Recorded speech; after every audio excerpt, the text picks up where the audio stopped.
So I am Ajay. I got a 135 this year. Last year I also got a 457. So first of all, a brief introduction. I have done my reader to mechanical from Canadian Napa. This is I worked for 2 years. Then I decided to join into the civil services. When we do it, I read the first attempt. I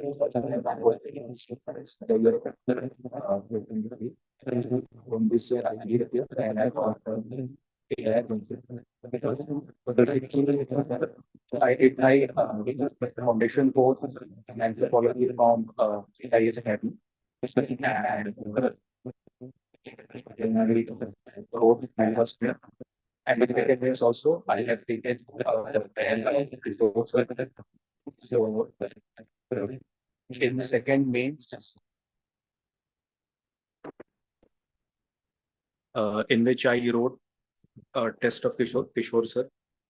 So this is the brief introduction about myself and how I am associated with Vijetha IAS. Now, if I talk about anthropology optional, then it is a quite a good optional for any of the aspirant, whether he or she is from humanities background or from science background or from any technical background, because the syllabus is very concise, it is very limited, and if you are able to cover all the points mentioned in the syllabus, then it is a good chance that you will be able to score a good marks in mains examination. But in my personal opinion, it is the thing that you should cover each and every topic that is mentioned in the syllabus, whether it is paper 1 or paper 2. So these are all basic generic points which I am telling you here. But the thing is that in recent time, it has been seen that people are not scoring good in paper 2 because it is a kind of very generic. All the people kind of write same points in the questions that are being asked by the UPSC. So the thing is that you should try to inculcate good case studies in your answers. So you have to do a bit of research from the internet about tribals, about the village studies part, about the judgment system, etc. If you are able to quote recent examples from the society, then I think you will be able to score good in the paper 2 also. And in paper 1, you have to build yourself on the conceptual clarity. Because in paper 1, basically there are theories part in unit 6. And if you are well versed, with the theory part, that is unit 6, then I think you will be able to deal with the socio-cultural part very well. And if I talk about the biological part of the anthropology, then you have to bit memorize in that. And if you are well versed with the concepts in that part, then you will be able to write good answers. And in the archaeology part, basically you have to memorize all the things. If you are able to memorize the things, then you will be able to write good answers in the mains examination. So these are the basic things. Now, if I come to the do's and don'ts of anthropology, then first and the foremost thing is that the focus should be on to complete the syllabus on time.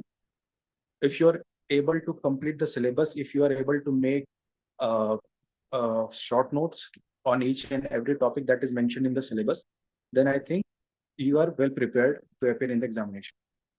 The second do is that try to write test as much as you can, 4 tests, 5 tests, 8 tests, 10 tests. Then that will give you a practice then how to present your answer in a good format in the mains examination. Because ultimately your knowledge, your conceptual clarity and presentation, that matters the most, these 3 things. Your conceptual clarity, your knowledge, and the presentation style. If these 3 are good, then you will be able to score good in the mains examination.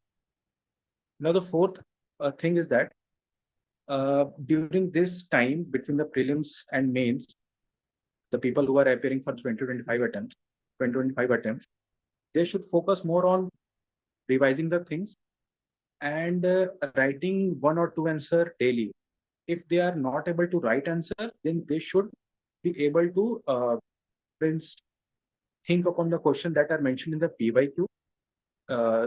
They should brainstorm those questions, and uh, they should try to write. If they are not writing the complete answer, then certainly they should write in bullet points. Like, if this question will come in the examination, then I will introduce by this, then bullet point 3, 4, 5, and conclusion will be this. So if you are able to do all these things which I am mentioning, then I think you are good to go. That don't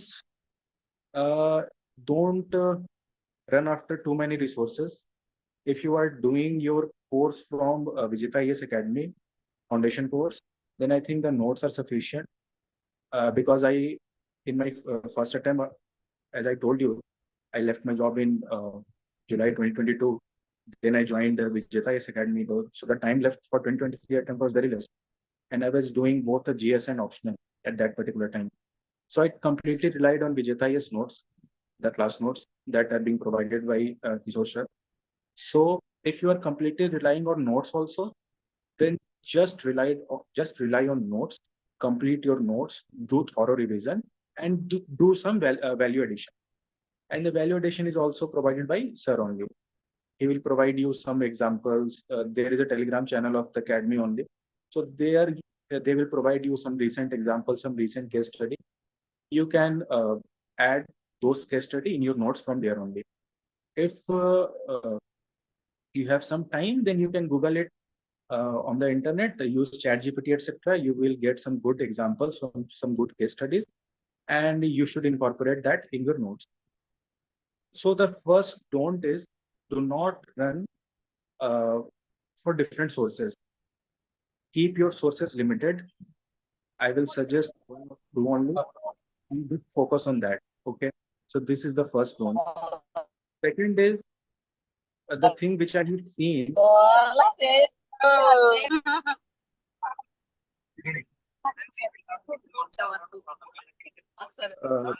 Kindly mute yourself. Someone has unmuted him or herself.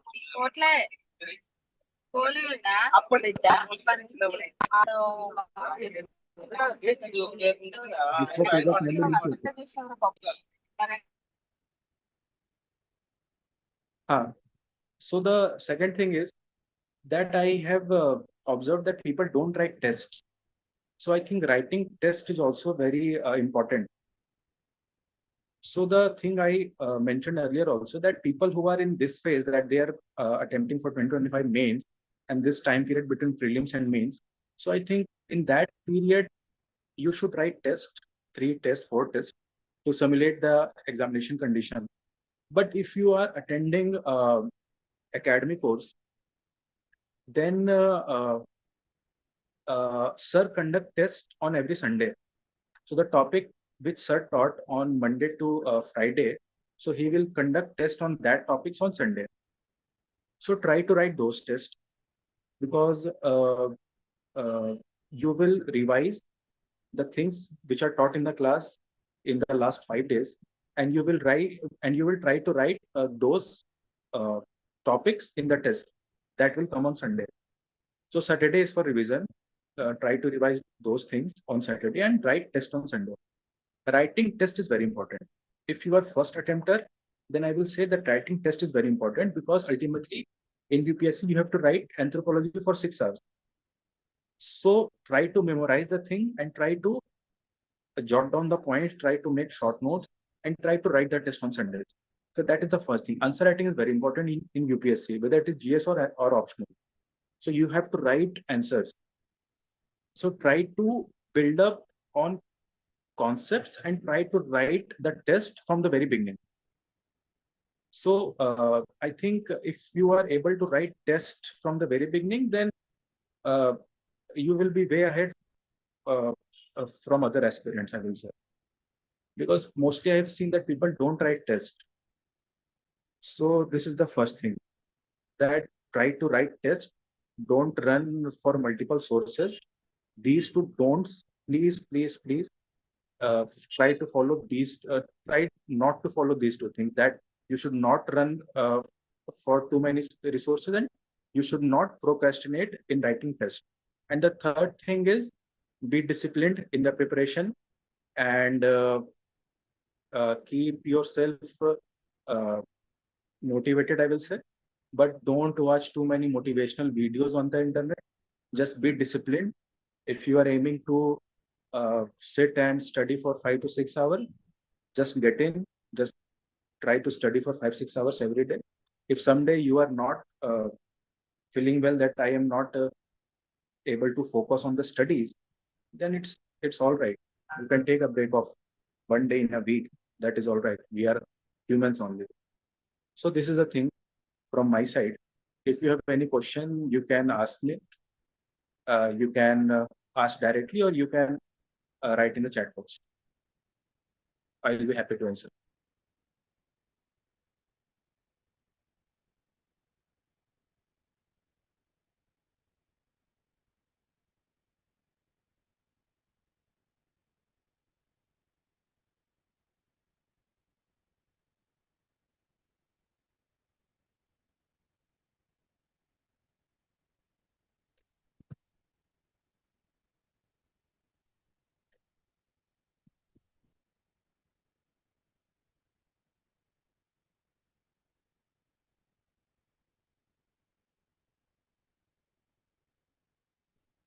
So somebody has asked me that should I prepare short notes for each and every topic in the syllabus?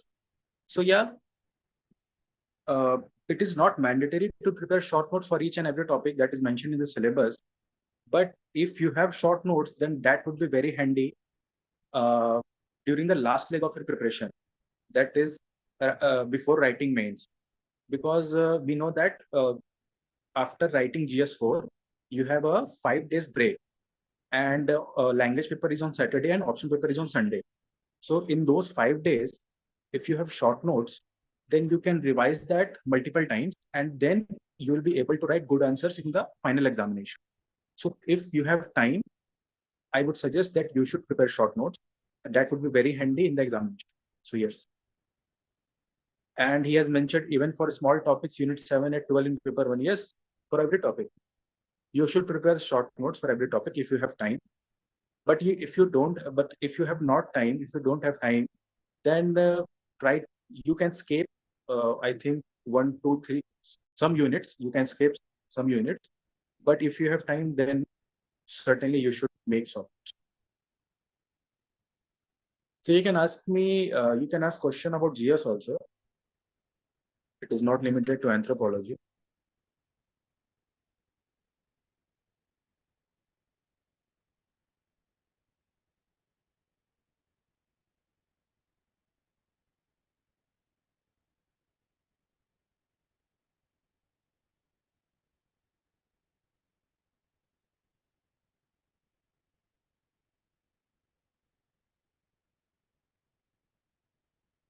Any more questions?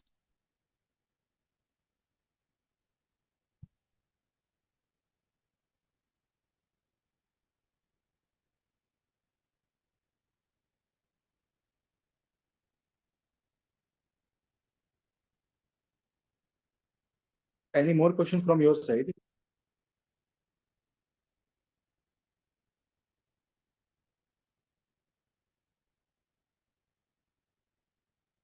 So somebody has, Ashwin Raj has asked, sir, can you please share your approach for GS4? So yes, approach for GS4 is quite simple. In GS4, I think there are 7 units or 8 units, I think. So for in each unit, there are certain keywords. So the first and foremost thing is, try to understand the exact meaning of the keywords that is mentioned. Suppose there is a keyword attitude, there is a keyword probity, there is keyword human values, etc. So try to understand what actually the meaning of these keywords. Okay. The first thing is that understanding the meaning of the keywords. The second thing is, try to make interlinkages between these keywords. from your surroundings only. If you're able to make interlinkages between these keywords from your surrounding, then I think you will be able to write good answers. In my first attempt, I was not able to I was not able to make linkages between these keywords and the things which are going on in my surroundings. So, so I think I was not able to write good answers. But this time I changed my approach and I tried to make interlinkages between the keywords and the things which are going in my surrounding. So I think this time my score has also improved drastically. So I think this is the only thing which worked for me. So what do I mean that I'm saying that try to make interlinkages with the surroundings? Suppose there is a keyword integrity. We all know the meaning of integrity, okay? So if you are observing things in the surroundings, then you can quote those case studies in your answer, and that will make your answer stand out. Because each and every people write same example. Ashok Khemka, he's a very integral person, I will say. But that example of Mr. Ashok Khemka uh, is written by, I think, everyone. So if you are writing something else, and if you are if you are trying to connect that with the current scenario that is happening in the world, if you are taking out examples from the newspapers, if you're taking examples from the news articles that you are watching on the internet, that you are seeing on the Twitter, then I think that will create a good impact on the examiner, that the student is quite well versed with the topics, with the keywords, and he or she is understanding the concept really well. So you will get good marks. And the second thing, try to innovate your answers. And this is applicable in all the GS topics, in all the GS papers, in your optional, everything. If you are writing something innovative that is not in the market, that is not being written by everyone, then I think you will be awarded by the UPSC. You will get good marks. So everyone who are qualifying and who are qualifying with good ranks, I will say, certainly they are innovating something. See, nobody is perfect. Nobody is getting 200 marks out of 250 in any of the papers. Everybody is getting 100, 120, 110, and they are the top rankers also. So the thing is, try to innovate in your answer. Try to give current examples. Try to incorporate the things which are going on in the current scenario. If you are able to incorporate those things in your answer, then you will get good marks. This is certain. But but the thing is that you should not overdo all these things. The first and the foremost thing is you should be able to give answer what is being asked in the question. If you are just innovating and if you are just throwing keywords and examples, then you will not get good marks. This is also very clear. So the thing is, if the UPSC is asking some question, so you should first meet the demand of that particular question. If you are meeting the demand, then you should try to improvise, try to give good examples from the current scenario, try to innovate your answers by making some flowcharts, by interlinking several topics of the GS paper. Like you can draw example from history, and you can write those examples in GS4. You can draw example from our constitution, and you can write those things in GS4. You can draw any example from our security part, and you can also write those example in GS4. So the interlinkages between the topic is very important, and if you're able to do that, then I think you will get good marks in GS4. So this is the big. If any more question, okay, sir, can you please share your approach for future paper? See, basically, I am an engineer. So I am good in mathematics. I am good in quantitative aptitude. So, but if you talk about my approach, then my approach is basically simple. That firstly, I do some question of quantitative aptitude in the examination. then I do some question of logical reasoning, and then I do some question of RC reading comprehension. So my approach is very simple, that first secure your seat by doing 25, 28 questions of mathematics, then do some question of logical reasoning to increase your marks, and then at last do some question of reading comprehension. But these strategy may not work for you because I am unaware of your background, etc. So the first and foremost thing is that uh, try to do basic quantitative aptitude questions, and these are all available on the internet, on the YouTube. So you can just search it, and you can just go through the videos, and you will be able to do questions from that only. Vijetha IAS also has some CSAT courses. You can check that also. But everything is available on the internet, so you can just search it. The topic which I think the topic which are difficult for you, just go and search, and you will get good content over the internet, and you will be able to solve questions in the examination also. So this is the first thing. And if you are struggling with CSAT and with quantitative aptitude, then do these things. And if you are struggling with reading comprehension, then try to read good articles. There are several good articles on internet platform, on different apps like Medium, etc. And if you are going through that article, and if you are able to comprehend, then such articles are only being asked in the UPSC CSAT paper. So you'll be able to do that also. But if you are struggling with CSAT, then start practicing. If you are leaving CSAT, then ultimately you will not be able to qualify prelims. So ignoring CSAT is not a good idea. If you have a fear that you will not be able to clear CSAT, then start preparing from the early days only. If you are attempting for 2026, then you have about 11, 12 months. Start CSAT. You'll be able to do good. Any more questions?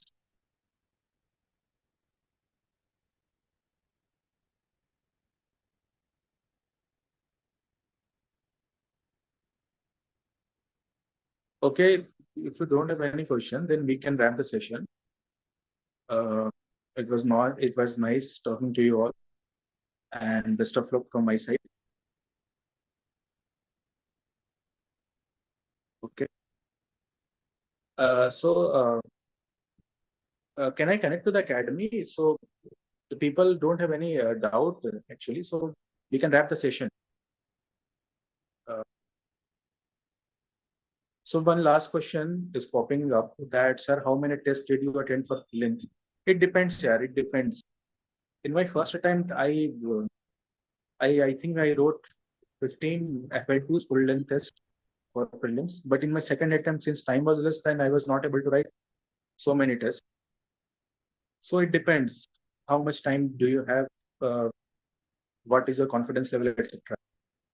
So if you're not confident, then I think 20 full length tests should be attempted before going to the examination. Apart from 20 full length tests, sectional test should also be attempted, because it is very, I think, necessary to write sectional test also, because sectional test gives you a good, means you can revise well with sectional test. That is the only point.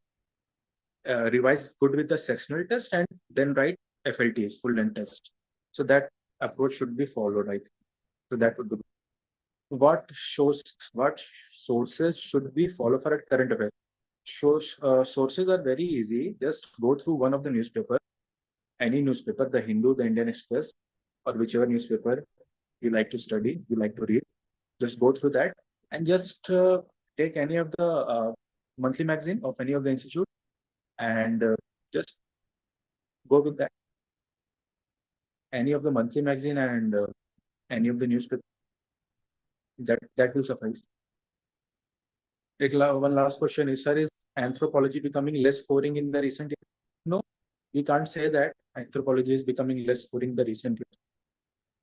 People are getting 298, people are getting 300 in anthropology every year. We don't have the exact data that how many people are getting 300, but people are getting 300. Some of my friends are getting 300 in the examination. So it is not the case that less scoring in the recent years. So this is not the case. But we have to look upon the data. But people are scoring here. If you are confident, if you will write good answer in the examination, then I think you will get good marks. But there is a scene of normalization, etc. But that is not in our hand. So we can't predict that how the paper will perform, etc. We can do our part. That is uncontrollable from us. Any more question?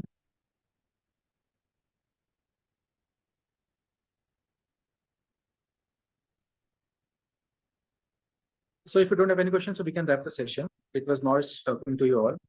So thank you and all the best from my side. Okay. So it was nice talking to you. Thank you. Thank you. So we can wrap up this session.